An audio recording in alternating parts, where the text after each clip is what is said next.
laduni tadi. Jadi dapatnya laduni saat di muka sofa, dan laduni ini yang akan memperjalankan seorang hamba sampai kepada musyahadah tadi. Kepandangan seorang yang sudah sampai kepada hakul yakin itulah yang disebut musyahadah atau wusul, sampai pandangannya kepada Allah tanpa ada keraguan melalui perjalanan ruhaninya. Otomatis ketika rohaninya sudah benar-benar diperjalankan, jasmaninya juga mengikuti. Ini bedanya kalau di muhadaroh jasmaninya jalan, rohaninya ngikutin. Kalau di mukasafa dia mencari jati diri. Jadi dua-duanya ini sering dikupas sama dia, jasmani rohani dikupas-kupas di mukasafa. Kalau sudah di musyahadah, rohaninya ini yang lebih menonjol, sehingga jasmaninya yang ngikutin rohani. Ketika dirinya merasa nggak nyaman, jasmaninya nggak mau. Bahkan kadang waktu azan, ketika hatinya masih kacau, nggak nyaman, dia berhenti dulu, nggak berani dia menjalankan perintah sholat pada waktu azan. Nah, itu salah satu dari pengalaman Kak ya. Kemudian karena apa sih datang sudah lama nggak dengar suaranya, kita selamat dulu ya. Apa kita sehat ya Pak? Apa kabar Pak? Amin. Waalaikumsalam warahmatullahi wabarakatuh. Iya. Silakan Pak. Lanjut. Sampai mana? Enggak tahu sampai mana. Pokoknya duduk manis saja sambil merem. Lanjut Bang. Berangkat jam berapa tadi? Siang. Lanjut Bang. Iya. Yang dinamakan tentang berserah diri, yang dinamakan tentang meniadakan diri, atau kita tentang ilmu realisasi diri. Sebetulnya ujungnya ya, yang tertinggal itu adalah rasa, kan? Tidak ada diri, yang ada cuma rasa. Tapi rasa ini bukan rasa yang sama ketika masih ada diri. Masalahnya di situ. Banyak orang tidak bisa membedakan rasa yang tidak ada diri dengan disamakan dengan rasa yang masih ada diri. Bukan rasa itu, ya. Bukan rasa itu yang kita rasakan. Artinya rasa yang tidak ada diri itu yang dinamakan ahad. Rasa yang tidak ada diri itu dinamakan nur. Rasa yang tidak ada diri itu dinamakan dimensi. Rasa yang tidak ada diri itu dinamakan kesadaran semesta. Kecerdasan semesta, kesadaran semesta. Nah, bicara semesta itu kompleks. Makanya semesta yang ahad tadi saya sebut nur, gitu. Ya. Jadi kalau kita mengaku Allah itu salah. Ya. Tapi kalau dirimu mengaku malaikat itu malah benar. Ya. Karena malaikat itu juga nur. Nah, maka kita diajarkan, dicontohkan malaikat itu tidak makan, tidak minum,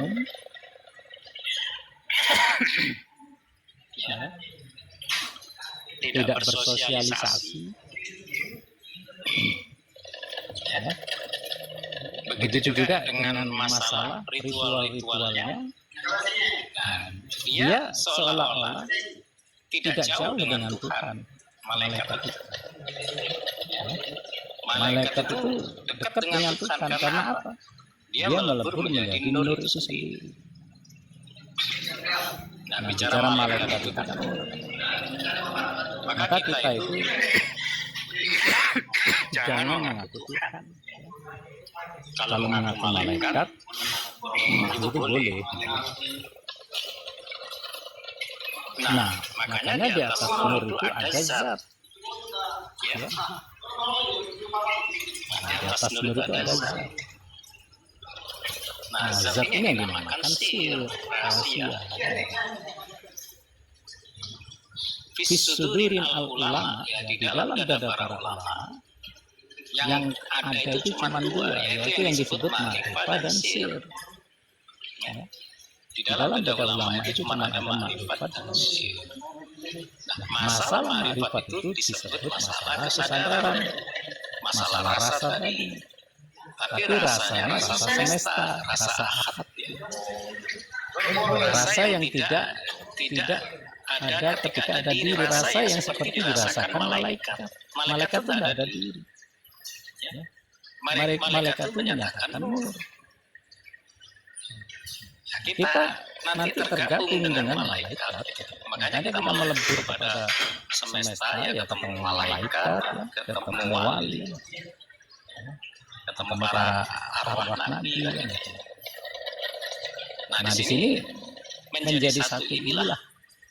Ya, ketika kita masih di dalam dualitas, nah sebetulnya dualitas itu bukan kesalahan. Dunia ini bukan kesalahan. Yang menjadikan kesalahan cara kita menyadarinya, cara kita memarifati dunia. Tidak perlu kita marifat kepada Allah. Coba kita marifati dunia. Kita diperkenalkan dengan yin dan yang. Yin dan yang itu dilambangkan hitam dan putih. Kan gitu ya. Putih itu melambangkan rohani yang suci. Hitam itu melambangkan wujud, semua wujud, ya. Sudah menjadi la maujuda bihaqqi ilallah.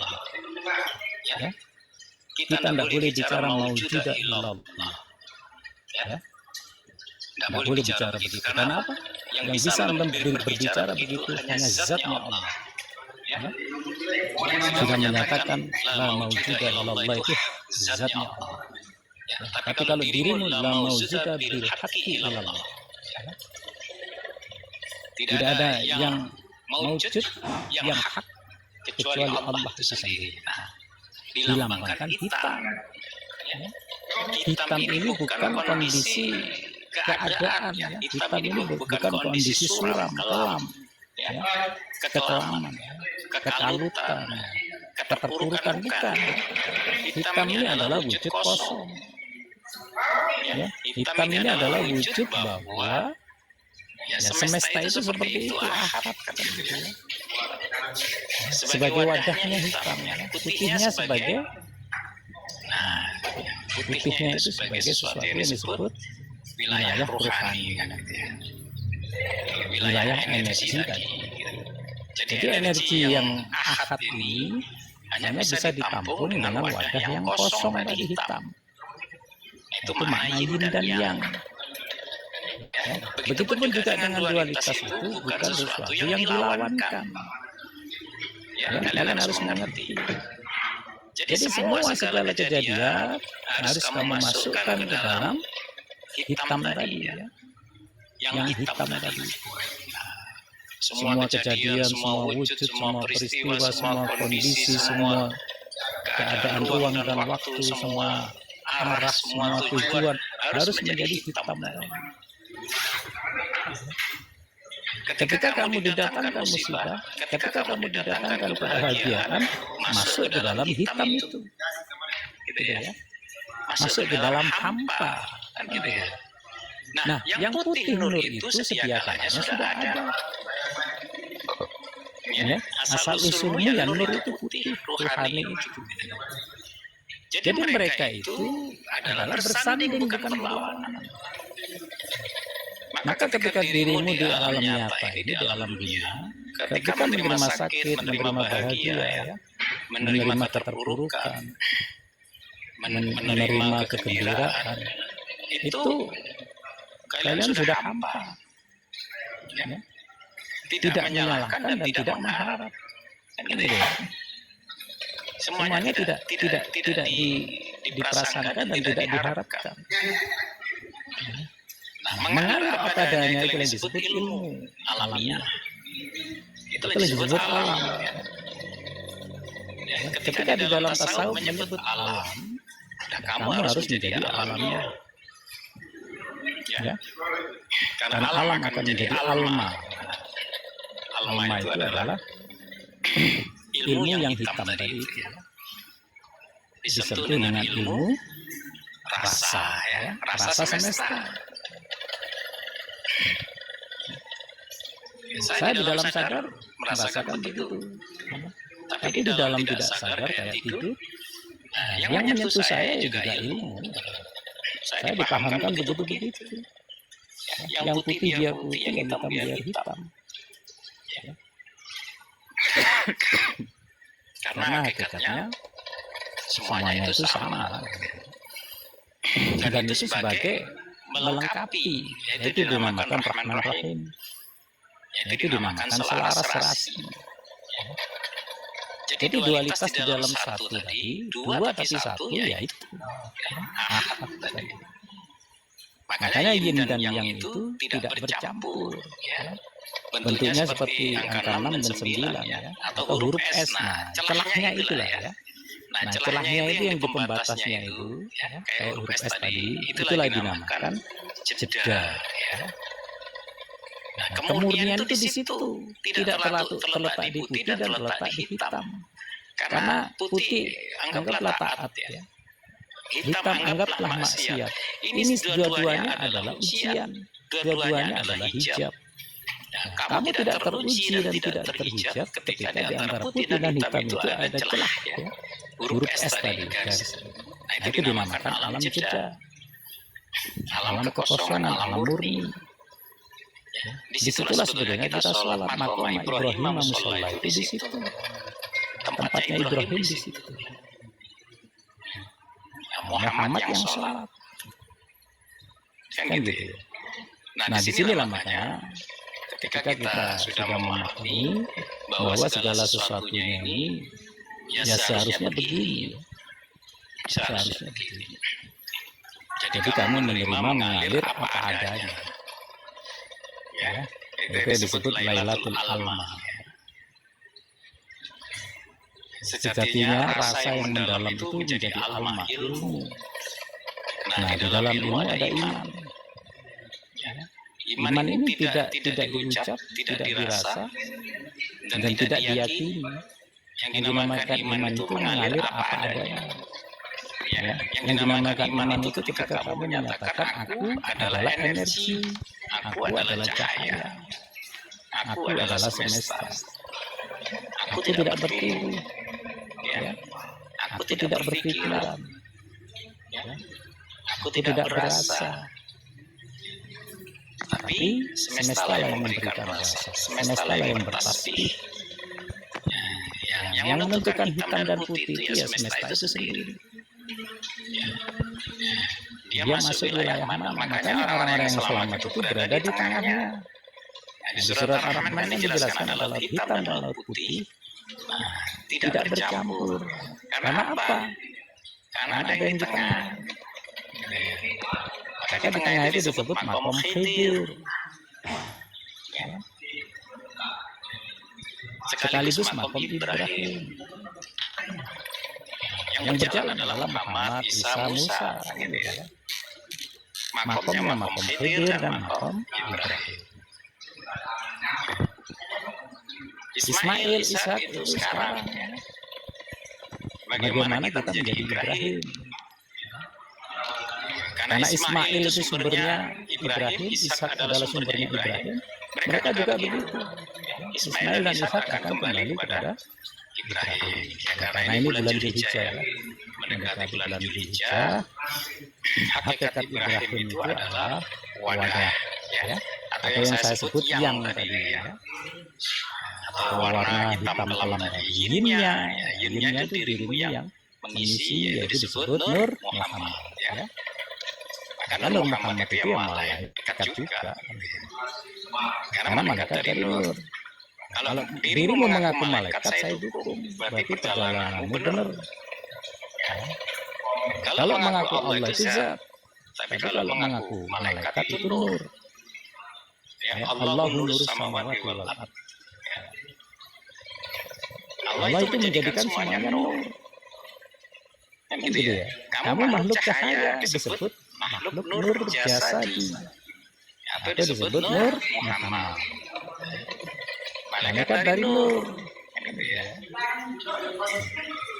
disebut Nurullah atau Nur Ilahi. Untuk malaikat kan. Kalau kita menyadari bahwa kita ini adalah nur, alhamdulillah. Berarti kita memang sudah dekat kepada yang dikatakan semesta. Ya, kita sudah dekat dengan yang dikatakan martabat hadiah. Assalamualaikum. Waalaikumsalam. Banyak yang masih berputar-putar di malakut, gitu deh. Di alam malakut itu ya antara kalian masih terjebak hitam dan putih. Ujian di malakut itu supaya kalian sadar bahwa hitam dan putih semuanya itu kedudukannya sama. Khalaqakum min nafsin wahidah. Sebetulnya Allah menciptakan dari diri yang tunggal, dari zat yang tunggal. Menjadi dua nur, zulumat, wan nur. Ada yang hitam zulumat, ada nur yang putih. Siapa yang menjadikan zulumat itu sebagai sesuatu yang keburukan, kekelaman? Ya itu disebut ilusi. Selama kamu masih menyatakan zulumat itu adalah sesuatu yang buruk, pengaruh buruk, kalian belum bisa bertasawuf. Karena hitam tadi atau yang atau kelam tadi atau zulumat itu sebetulnya adalah pasangannya yang putih tadi, nur, wadahnya. Nah, bagaimana kita melebur wadah ini menjadi yang disebut semesta? Ya. Dan nurnya itu yang disebut tasbih. Yusabbihu lillahi ma fis samawati wal ardh. Sama wal ardh, sama itu putih, arti itu hitam. Maknanya kan sih kembali kepada yin dan yang. Yang ada itu adalah budi. Di dalam putih itu adanya budi. Nah, di dalam hitam itu menunjukkan karma. Ya. Ada dharma, ada karma. Ada yin dan yang. Tapi semuanya itu, baik dharma maupun karma itu sama porsinya. Di mata kalian harus disamakan. Ya. Kalau kalian membedakan akan terjadi yang disebut reinkarnasi. Kalau kalian membedakan akan terjadi yang disebut karma. Karma itu sesuatu yang dibalaskan terakhir, kan itu karma. Tidak ada istilah begitu, tidak ada. Ya. Karena dunia ini sebetulnya memang dua, maka disebut dunia. Ya. Dua yang bersatu itu disebut dunia. Langit bumi itu ya kan disebut dunia, hitam dan putih.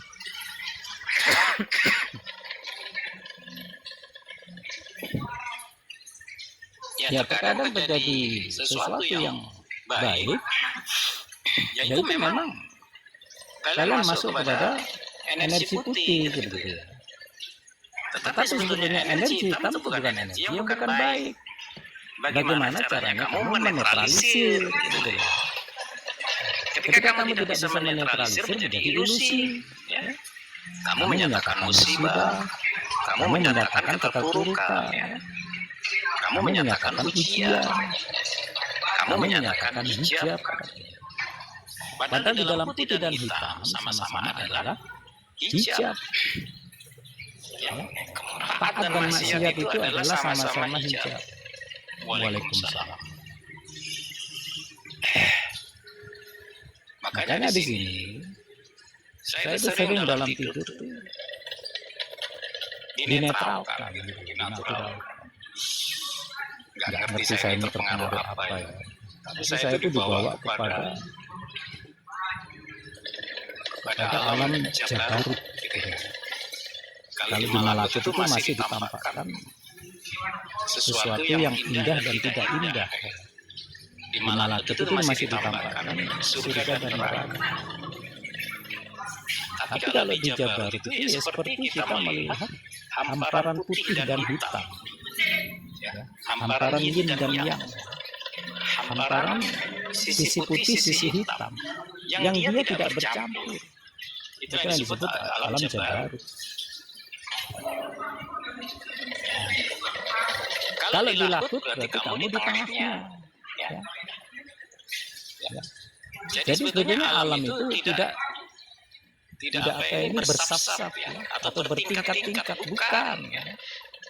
Alam ini dimensi. Bagaimana kamu meletakkan di antara hamparan putih dan hitam di alam Jabarut tadi? Kamu di tengahnya.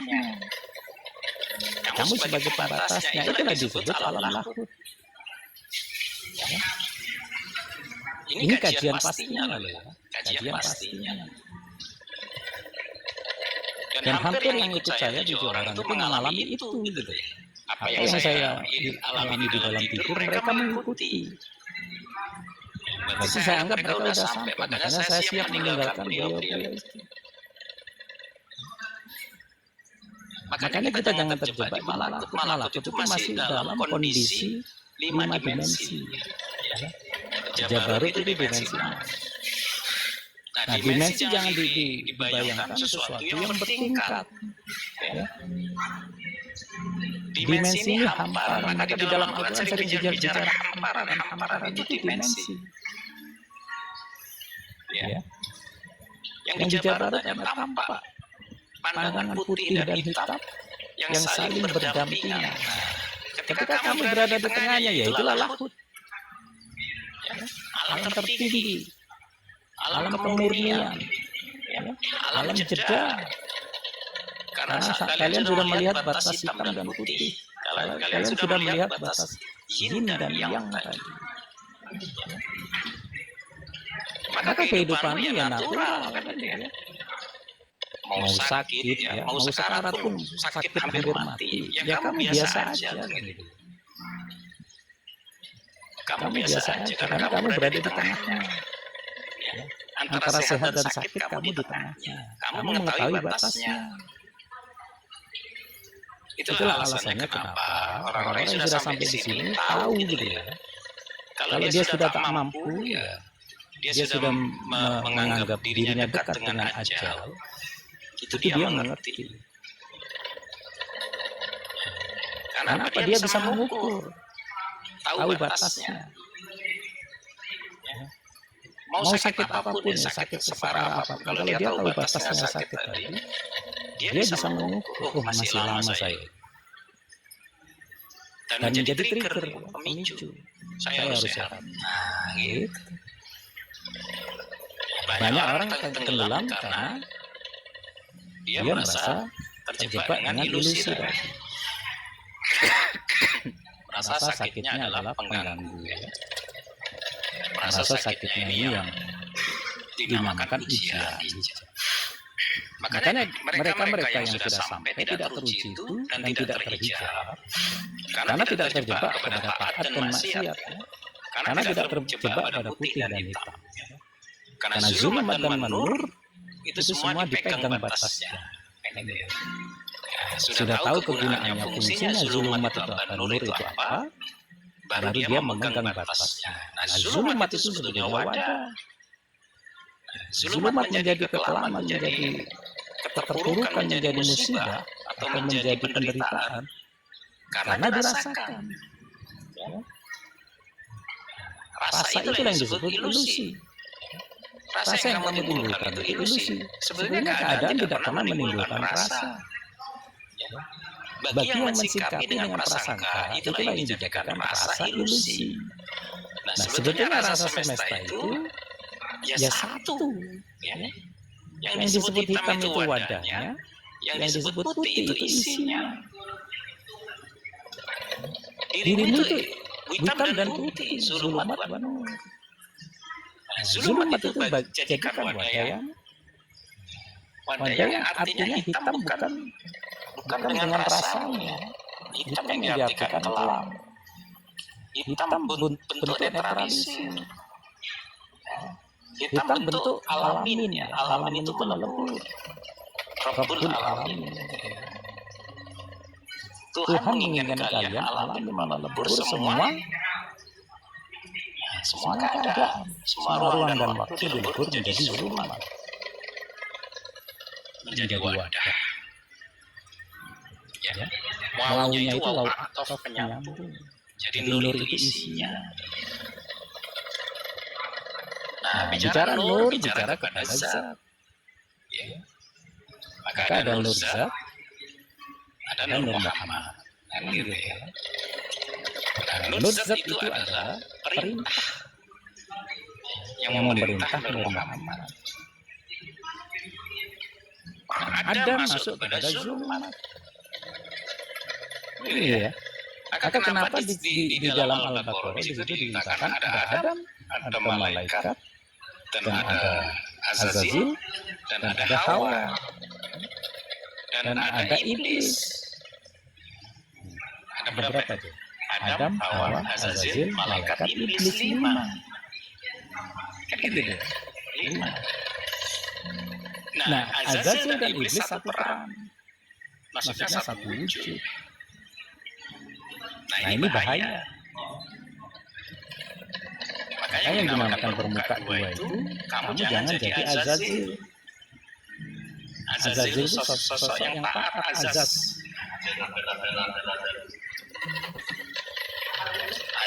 Azaz itu sesuatu yang mulia, itu kepada Allah. Maka disebut azaz, sesuatu yang mulia kepada Allah.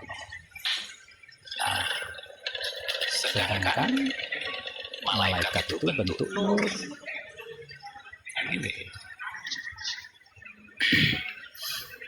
Nah, maka dirimu adalah bagian dari malaikat dan juga Adam, jangan bagian dari Azazil.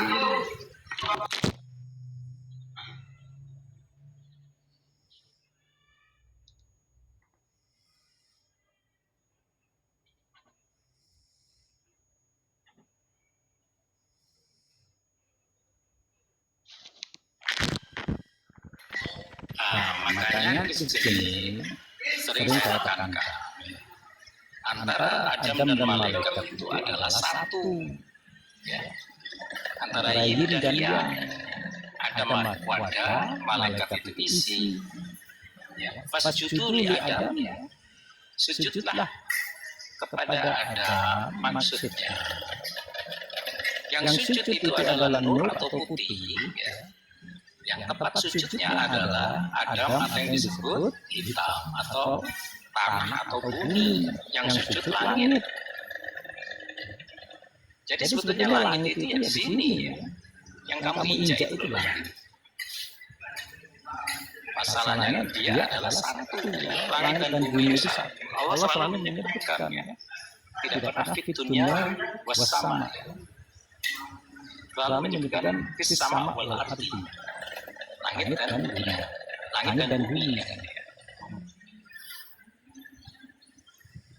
Nah, dunia itu adalah sesuatu yang dua.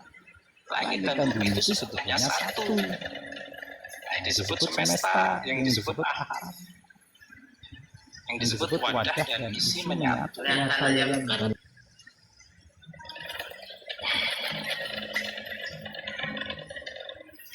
Ya, silakan yang menanggapi.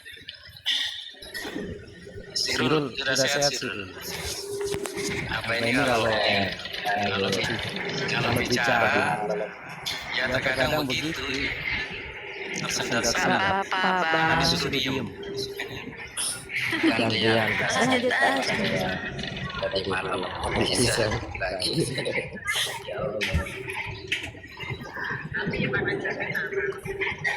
Lanjut aja, Bang, nggak apa-apa.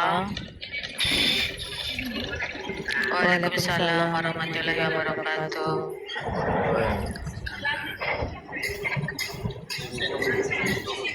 Laukul mahfud aras itu dimensi sama dengan ketika kita menyebut malakut sekarang lahut itu dimensi. Tapi kalau Adam dan malaikat itu fakta, bukan dimensi. Artinya faktanya itu yang dihamparkan, itu yang terbentang, itu yang dihamparkan. Nah, sedangkan bicara Lauhul Mahfuz, arus, kolam, kolbu, ruh, semuanya itu dimensi. Kesadaran itu dimensi. Bicara nur, malaikat, nah itu dimensi. Tapi kalau bicara tentang isi dan wadah tadi itu faktanya, itu yang dibentangkan, itu yang dihamparkan. Dimensi akan mengalami turbulensi, akan mengalami guncangan. Kalian naik pesawat, tiba-tiba pesawat itu di atas terjadi guncangan. Kalau kita rasakan di bumi, guncangan itu seperti kita naik truk di jalan Makadam. Padahal di sana nggak ada apa-apa. Yang namanya di angkasa itu nggak ada hambatan. Tapi kenapa terjadi turbulensi guncangan? Nah, itu dinamakan dimensi. Dimensi itulah yang disebut bagaimana kita mencapai kepada puncaknya, puncak dimensi yang disebut muntaha. Puncak kesadaran, puncaknya nur, puncak energi, puncaknya ruh. Itu disebut muntaha. Nah, kita harus mencapai puncak dulu sebelum menjadi mustawa. Nah, mustawa itu di lahut. Kita bisa memegang hamparan hitam putih itu, kita memegang batasnya di tengahnya. Nah, itu disebut mustawa. Arsistawa. Sebetulnya itu sindiran untuk diri ini. Kursius samawati arsistawa. Arsistawa itu orang-orang yang sudah duduk di tengah antara hitam dan putih. Dia memegang batas, itu yang disebut al-araf, tempat tertinggi. Di situ disebutkan, diibaratkan kalian melihat surga dan neraka, melihat jasad dan ruh bersamaan. Kalau kalian tidak berada di al-araf, tidak mengetahui mana jasad mana ruh. Yang nampak hanya satu, yaitu jasad. Tapi kalau kamu berada di al-araf, di mustawa, baru terlihat kan. Muntaha itu proses pada dimensi.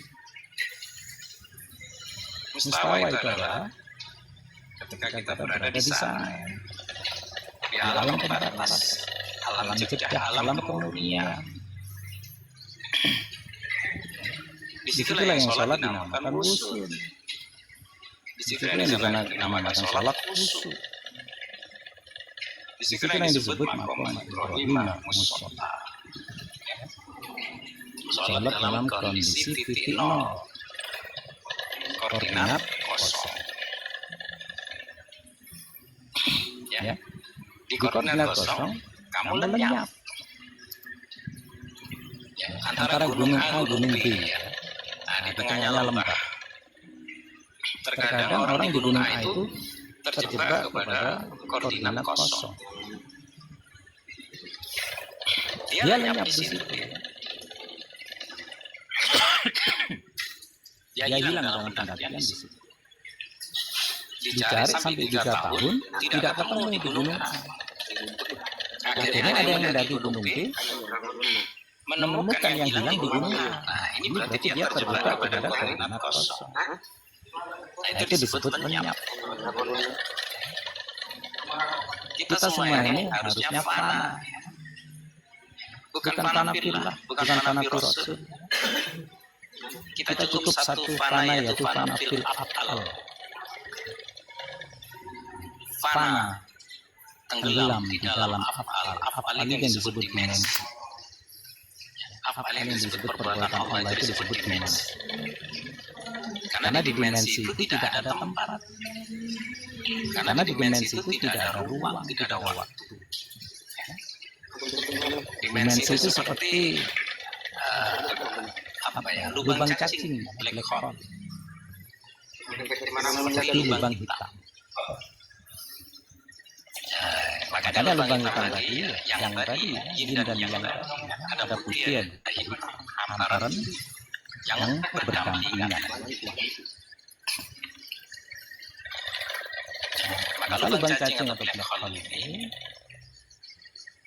jangan kamu merasa tersesat di sana. Kalau kamu merasa tersesat di black hole tadi, tidak usah belajar spiritual.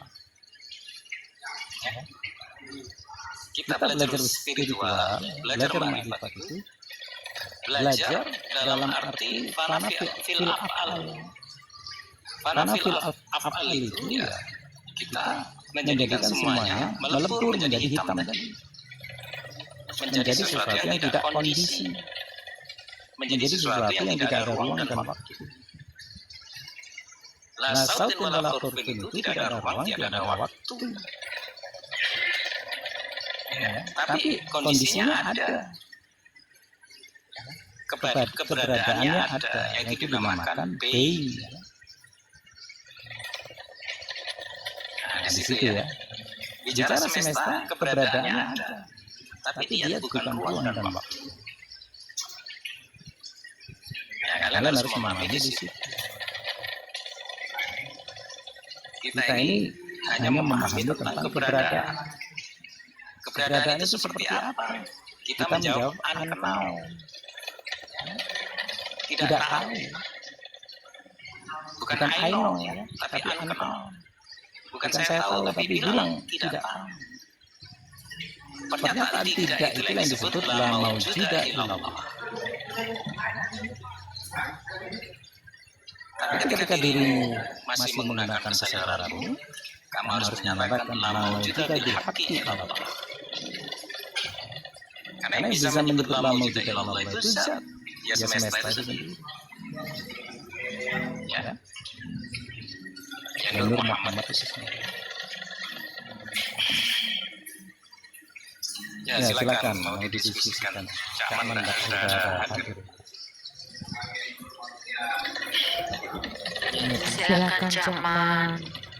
Jadi maksudnya itu kalau sudah nurullah yang wujud, nur Muhammad yang mewujud, artinya tidak dihafal-hafalkan, tidak direncana-rencanakan. Semua itu hak yang benar-benar diperjalankan di situ, tidak dibuat-buat. Itulah mewujudnya ilallah, itu sudah nggak bisa ngapa-ngapain kan, hanya menyaksikan saja. Dia di antara hitam dan putih, berkata antara zahir dan batin, dia menyaksikan di antara. Itu sebuah dimensi, suatu keadaan yang membuat seseorang itu sampai pada makna musyahadah. Berkata gini, ketika kita antara daratan dan sungai, satu kaki di sungai, satu kaki di daratan, keduanya bisa dirasakan. Dua-duanya zahir batin itu benar-benar dialami. Dari situ sehingga bisa membedakan antara hak dan bako. Maka makna dari kajian wahdatul wujud itu fana wa bako. Ini satu kesatuan di mana ahad tunggal. Tidak ada lagi keraguan, tidak ada lagi ibarat kata itu perkiraan, perumpamaan, tidak ada. Laisa kamitslihi syai'un. Semua itu nyata, benar-benar nyata. Nah, kondisi seperti itu ada istilah setelah sampai ke musyahadah, sampai ke hakul yakin, musyahadah, ada kamalul yakin. Di atas musyahadah tadi ala arsyistawa itu sendiri adalah sesuatu yang tidak bisa lagi disaksikan, tiada penyaksian. Nah, mentoknya ketika sampai di situ orang mengatakan kosong suwung. Ini jebakan, kebanyakan terjebak di makna suwung tadi. Kenapa kok terjebak di makna suwung? Karena di situ makna suwung itu sendiri masih perpindahan. Misalnya apa tadi, kadang dicari di gunung A nggak ketemu, ketemunya di gunung B kan gitu. Dia masih diperjalankan di situ. Padahal suwung itu sendiri adalah sebuah ekstasi, itu sebuah kesadaran yang sudah sampai pada puncaknya. Itu disebutnya suwung. Diam. Yang dimaksud terjebak, pandangannya ada perubahan. Nanti kembali lagi ke dasar. Awalnya tadi memang perjalanan itu membutuhkan suatu pemahaman. Ketika dipahamkan, dia diperjalankan. Setelah diperjalankan, dia merasakan. Setelah merasakan, baru bisa menyaksikan. Ketika menyaksikan, itu suatu keadaan. Setelah menyadari suatu keadaan, baru sampai kepada kenyataan. Maka kenyataan itu paling sederhananya kita menyebutnya ialah mawujudaillah atau wahdatul wujud. Sampai di situ. Maka ya istilah suwung ini bukan lagi sebuah pemaknaan, tapi suatu ekstasi, suatu pernyataan yang memang harus dialami.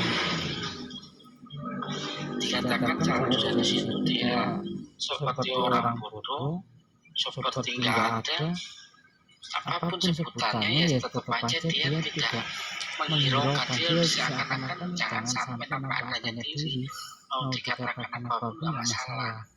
Nah ini nampaknya yang disohir, nampak seperti orang bodoh, dibodohin pun mau dia. Dalam arti dibodohin mau itu apa ya, dia menyaksikan kebodohan itu sendiri dipahami sama dia, nggak masalah. Misalnya zaman dimanfaatkan orang. Ya, zaman tahu saya dimanfaatkan, tapi saya juga tahu kenapa dia memanfaatkan saya. Disitulah kebijaksanaan orang yang disebut dengan arifillah. Kembali lagi yang ke dasar, tujuannya apa hal seperti itu? Tujuannya adalah agar kita itu tidak lagi terjebak pada pengakuan menuju penyaksian. Kalau sudah memang penyaksian itu hak benar, tidak lagi diragukan, tidak lagi dibuat-buat, semuanya natural apa adanya gitu. Sampai ada istilah mengatakan begini, masa lalu itu ketiadaan. Kalau kita mau melihat masa lalu, ketika masih ada cerita kenangan, itu sebenarnya halusinasi atau ilusi kita atau bayangannya sendiri. Ini bukan negatif, tapi sesuatu yang memang melekat. Nah ini ketika masa lalu dikatakan ketiadaan, masa lalu itu enggak ada, berarti dia fokusnya kepada saat ini. Nah ketika melihat kondisi saat ini, secara tidak langsung dia itu menuju masa depan. Ya kalau dikatakan masa lalu tidak ada, sebenarnya masa depan itu bagian dari masa lalu itu sendiri, atau masa lalu yang tertunda, atau masa lalu yang belum dilewati, itulah masa depan. Karena saat ini itu diantara masa lalu dan masa depan ya saat ini. Maka otomatis kalau saat ini masih ada merasa segala macam, kita terjebak di masa lalu, kita terjebak pada angan-angan masa depan dan sebagainya. Itu yang jebakannya di situ. Kadang dia ada di sana, kadang dia ketemu di sana, pindah dia. Pandangannya itu kadang ke sana, kadang ke masa lalu, kadang ke masa depan, dipindah-pindah. Ini jebakan semua di situ.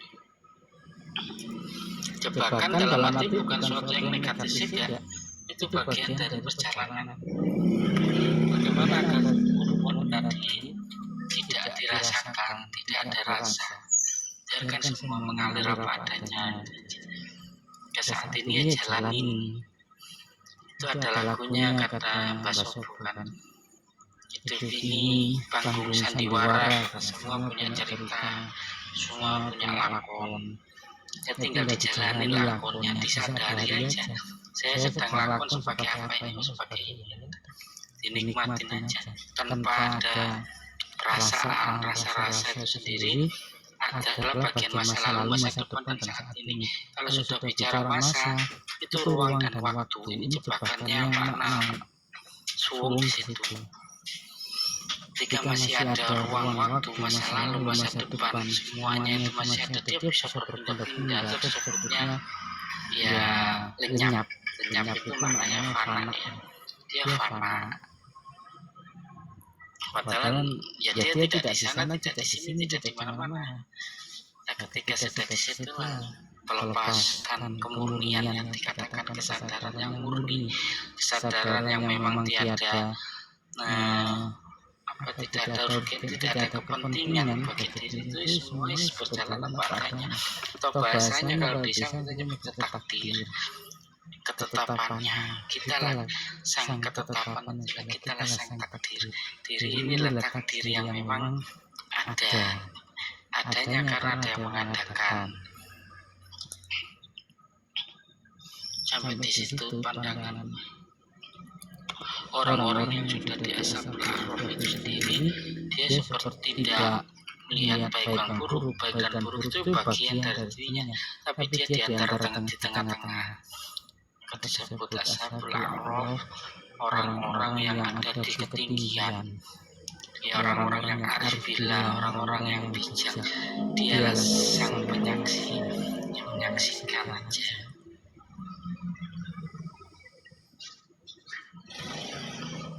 Ya tantangannya, Iya, ilusi itu yang membuat kita ya. Kadang kita itu tersesat. Saya bilang tersesat begini. Kita sudah tahu ya, la yusyrik billah ahad. Kita sudah tahu ilmu Allah itu ahad. Nah, bicara ilmu Allah itu ahad itu, ya af'al itu sendiri kan.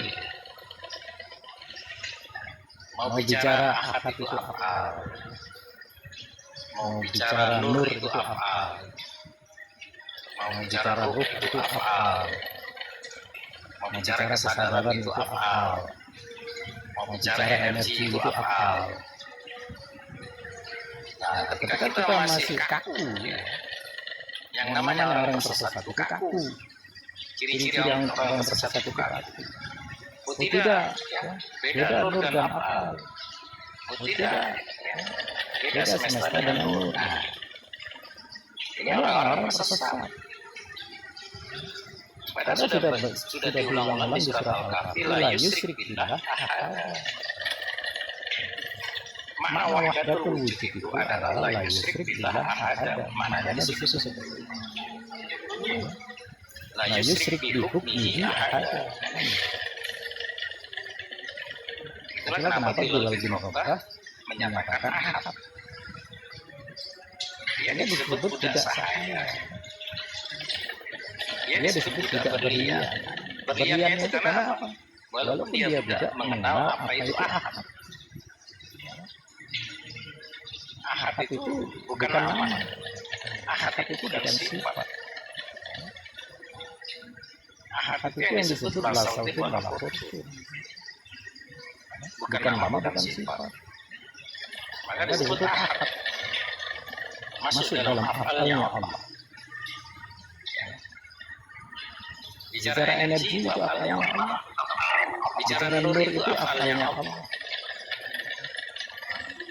Maka ada kata-kata pan. Itu melebur semua definisi, melebur semua istilah. Gak ada istilah lagi. Kalau kalian masih beristilah, masih berbagi-bagi, namanya tersesat. Itu yang dinamakan orang-orang tersesat. Pengafan di biar. Kenyataannya banyak orang mengaku beriman, bukan beriman yang sesungguhnya. Padahal iman yang sesungguhnya itu adalah ahad. Iman yang sesungguhnya itu adalah rasa semesta, kesadaran ilahiyah itu tadi. Bukan rasa dari dirimu, bukan kamu yang beriman. Iman itu adalah semesta, semesta itu adalah ilmu, ilmu itu adalah alma. Alma itu adalah Rabbul Alamin. Rabbul Alamin itu Tuhan yang berbuat af'al. Ya, Tuhan yang berbuat yang disebut af'al. Jadi ciri-ciri orang yang sudah wahdat terwujud, ciri-ciri orang yang sudah ahad tidak mempermasalahkan semua definisi, semua istilah, semua nama-nama. Karena apa? Dia sudah bisa suhudul kasrah fil wahdah. Dia bisa mewahdahkan. Dia sudah bisa menjadi mengesakan semua istilah dilebur, semua definisi dilebur menjadi satu kata ahad atau semesta. Jadi ketika semua fungsinya kembalinya sama, nah itulah yang disebut orang-orang yang sudah masuk pada ahadiyah, sudah masuk dalam martabat ahadiyah. Maka disebut martabat. Karena apa? Karena bukan kamu yang berbuat. Kamu yang merasakan, kamu yang menyaksikan, maka itulah yang disebut martabat. Martabatnya nur, martabatnya cahaya. Tapi Allah tidak mau menyebut martabat, Allah menyebutnya adalah Muhammad. Kalian disebut oleh Allah Muhammad, kalian harus menyatakan Allah lagi memberi martabat kepada kamu. Karena martabat itu adalah mahabbah itu sendiri. Mahabbah itu Allah yang mencintai kalian. Karena sampai kapan kalian tidak bisa mencintai Allah. Apa daya tangan tak sampai, apa daya mata tak sampai, apa daya kaki tak sampai. Ketika kalian sudah mengatakan tak sampai, berarti di balik Allah yang mahabbah kepada kalian. Itu yang disebut martabat. Itulah yang disebut oleh para sufi dengan sebutan hamba. Itulah yang disebut di tempat tertinggi al-araf menjadi arif. Sebetulnya ilmu ma'rifat itu di surat al-araf. Di sana penekanannya adalah kamu berada di tempat tertinggi. Justru di tempat tertinggi itu tidak bertempat, tapi kalian di batas tempat. Mengetahui batas surga dan neraka, memegang batasnya, berada di batasnya. Orang-orang yang berada di batasnya ini orang-orang yang tenggelam di dalam kudrat dan irodatnya.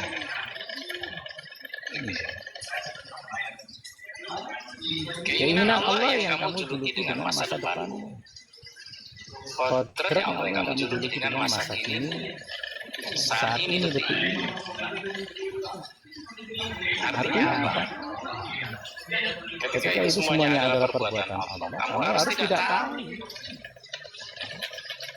Ketika kamu banyak tahu mencampuri, bukan martabat lagi disebut, bukan Muhammad lagi. Sebetulnya Nabi Muhammad itu banyak diam. Ya, banyak diam. Assalamualaikum warahmatullahi wabarakatuh. Kak Sofia. Nabi Muhammad nggak bisa diam Nabi Muhammad itu. Kalau disangka oleh orang-orang saat ini, Nabi Muhammad lagi memberi wejang kepada Ali. Wahai Nabi, zikir apa yang paling baik buatku? Kata Rasulullah, zikir untukmu adalah la ilaha illallah. Tapi Nabi tahu, ya, para sahabat yang mendengar itu tadi disampaikan dari mulut ke mulut, dari mulut menjadi hadis. Akhirnya tertulis sampai sekarang bahwa zikir yang baik kata Rasulullah adalah la ilaha illallah. Padahal itu untuk khusus Ali, tapi Nabi Muhammad membiarkan. Ya. Karena menyatakan yang menyebarkan itu Allah, yang menjadikan hadis itu Allah. Harusnya kita juga seperti itu. Kita mau digunjing, mau dipuji, ya, mau dikucilkan, ya, mau diasingkan, mau dijauhi, silahkan. Ketika saya memandang sudah natural, alamiah, ya itu dinamakan fana fil af'al. Saya sudah tenggelam, sudah lenyap, ya, sudah karam, sudah musnah di dalam af'alnya Allah. Insya Allah tidak ada keluh kesah. Insya Allah tidak ada keluh kesah. Maka kita belajar ma'rifat itu adalah belajar menghapus semua nama, menghapus semua istilah, menghapus semua definisi, dikembalikan menjadi satu fungsi yang disebut la maujuda bil haqqi ilallah, atau yang disebut fana fil af'al. Nah, ini pelajaran fana fil af'al itu di sini perlu agar kalian menyatu, satukan pandangan, satukan sikap, satukan keyakinan, satukan saksi bahwa af'al itu adalah nur, af'al itu adalah kesadaran, af'al itu adalah ruh, af'al itu adalah semesta. Cuman apa? Pendekatan untuk lebih terperinci karena dimensi itu gede. Dimensi ini gede. Dimensi yang nggak berbatas. Karena gede, nah, oleh para pendahulu kita dulu, para ulama-ulama dulu, dibagi-bagi gitu ya. Ada sifat 20, ada ini, ada itu. Supaya apa? Nah, supaya kamu lebih mengenal. Ya. Tapi kalau sekalian sudah mengenal dimensi itu adalah ini, ya sudah. Ya, dimensi itu adalah af'alnya Allah, ya sudah. Maka af'al tidak butuh tempat. Yang gitu ya. Af'al tidak butuh ruang dan waktu. Af'al tidak butuh dikondisikan. Ya. Maka af'al itu ya laduni. Laduni. Masalahnya laduni sekarang kata orang Jawa menjadi ladeni. Justru orang laduni itu banyak diam. Banyak yang mengaku laduni, tapi tingkahnya meladeni gitu ya. Bukan laduni lagi itu. Laden gitu ya. Diladenin, ada orang begini diladenin ya. Ditampung, dibantah, dilawan. Nah, namanya laduni itu sudah pandangan wahdatul wujud tadi kata Cakman. Tidak tahu apa-apa gitu. Tapi dalam ketidaktahuanmu itu kamu tidak tersesat. Maka jangan belajar spiritual yang masih tersesat.